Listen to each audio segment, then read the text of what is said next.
inşallah. Zazal ərazisinin büyük. Gəncə Zazalı. 4 kilovat, 3 minut, 4 təkər misarı, təzə motorlarımızdan, təzə qara motorlarımızdan.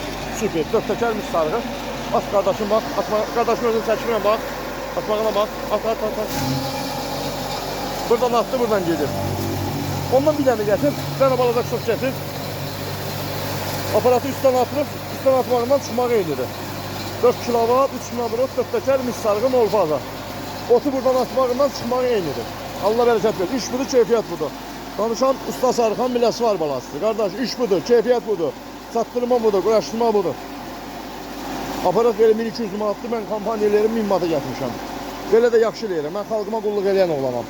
Bir dənə və aparat göndərmişəm Şəmkirə 1200 manatlığı şəhid ailəsinə Allah xeyirlərini versin 1000 manata göndərmişəm. Bax, atır baba qallığa bax, oradan atdı. Bax, üstten tostu, aparatın qulağına da döyür. İş budur, keyfiyyət budur. Üstten güzel yer qoymuşum. Ne oldu fazla? So, öpürəm. Xeyirli olsun qardaş. Baxın. Nə istəyirsiniz? Nə olmalıdır? Bəyə bir dənə çəkiliş elədik başqa yerdə. İndi başqa yerdə 1 dəqiqə 44 saniyə bir pres doğradı. Normal tokum verir 230'dur. İndi 1 dəqiqə bir pres doğrasın. Sağ olun.